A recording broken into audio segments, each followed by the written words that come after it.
Hello everyone, मैं DG recipes में मैं सबका स्वागत कर रही हूँ। आज मैं बैंगन का एक मज़ेदार पकोड़े की रेसिपी सबके साथ शेयर करने जा रही हूँ। इसी तरीके का अगर बैंगन का पकोड़ा बनाया जाए तो क्रिस्पी और टेस्टी होता है।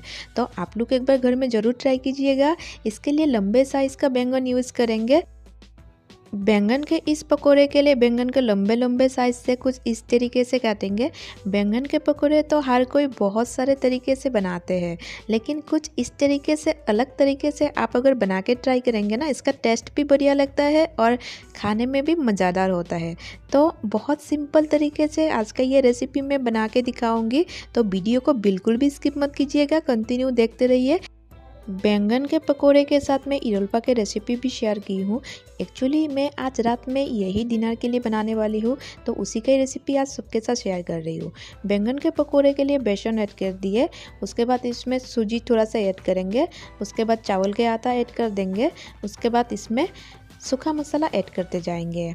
हल्दी पाउडर ऐड कर देते हैं, उसके बाद थोड़ा सा जीरा पाउडर ऐड कर देंगे और इसमें लाल मिर्च पाउडर ऐड कर देंगे। लाल मिर्च पाउडर ऐड करने के बाद स्वाद अनुसार नमक ऐड कर देंगे और थोड़ा थोड़ा करके पानी ऐड करते हुए हम मिक्सचर बनाते जाएंगे। आज का ये रेसिपी कैसे बना है कमेंट बॉक्स में कमेंट करके ज़रूर बताइएगा। और इस रेसिपी के लिए एक लाइक तो बनता है, और मेरे चैनल पे नया है तो प्लीज़ लाइक शेयर के साथ सब्सक्राइब भी कर दीजिएगा। पकोड़े के लिए बैटर रेडी कर लिए अच्छे से। अभी बैंगन को इसमें ऐड करेंगे और कुछ इस तरीके से हाथ के जरिए हम चारों तरफ लगाते हुए बैंगन को हम रेडी करेंगे फ्राई करने के लिए। आज का ये रेसिपी बहुत सिंपल तरीके से मैं दिखाने की कोशिश कर रही हूँ, वीडियो को बिल्कुल भी स्किप मत कीजिएगा। बैंगन को रेडी करने के बाद अभी हम तेल में फ्राई करेंगे। उसके लिए मैंने तेल पहले से गरम करके रखे थे। अभी गरम तेल में बैंगन को फ्राई कर लेंगे। आज का ये रेसिपी कैसे बना है कमेंट बॉक्स में कमेंट करके ज़रूर बताइएगा, और मेरे चैनल पे नया है तो प्लीज़ सब्सक्राइब भी कर दीजिएगा इसी तरीके का नया रेसिपी का अपडेट पाने के लिए। बैंगन के पकोड़े को एक साइड से फ्राई करने के बाद दूसरा साइड भी फ्राई कर लेंगे। मैं कुछ इस तरीके से फ्राई कर रही हूँ और हल्का सा दबाते हुए मैं पकोड़े को फ्राई कर रही हूँ और कुछ देर में वेट करूँगी। और ये पकोड़े बहुत जल्दी बन जाता है, 10 मिनट में आप ये रेडी कर सकते हैं। आज का ये सिंपल और टेस्टी वाले पकोड़े के लिए एक लाइक तो बनता है और साथों साथ एक शेयर भी बनता है। प्लीज़ लाइक एंड शेयर कीजिएगा इस रेसिपी को। पकोड़े को रेडी कर लिए हैं, अभी हम इरलपा भी रेडी करेंगे, इसीलिए मैंने इरलपा को भी बॉयल कर लिए थे पहले से। तो बॉयल हो गया है इरलपा के सामान, अभी इरलपा को हम रेडी करेंगे।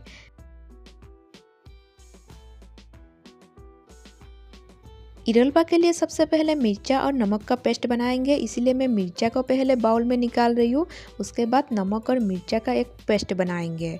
इरलपा के लिए सबसे ज़रूरी और इम्पोर्टेंट बात है नमक और मिर्चा का सही से पेस्ट बनाना। जितना सही से पेस्ट बनाएंगे इरलपा का स्वाद उतना ही बढ़िया लगेगा। तो आज का ये इरलपा रेसिपी के लिए भी एक लाइक और शेयर बनता ही है। तो इरलपा के लिए हम मिर्चा और नमक का पेस्ट बना लिए, इसमें हम हिदल ऐड कर देंगे। हिदल भी हमने इरलपा बॉयल होने के टाइम पे हमने ऐड कर दिए थे एक बाउल में। नमक और मिर्चा के पेस्ट के साथ हिदल ऐड करने के बाद अच्छे से मिक्स कर लेंगे सारे चीज़ों को। हिदल के साथ नमक और मिर्चा का पेस्ट को मिक्स करने के बाद अभी बॉयल किया हुआ सामान इसमें ऐड करते जाएंगे। इरलपा रेसिपी के लिए मैंने लिए है 2 मीडियम साइज़ का आलू, 1 मीठा करेला और 1 मीडियम साइज़ का बैंगन। तो अच्छे से मिक्स करते हुए हमें इरलपा रेडी करना है। इरलपा को जितना अच्छे से मिक्स करेंगे इरलपा का स्वाद उतना ही बढ़िया लगेगा।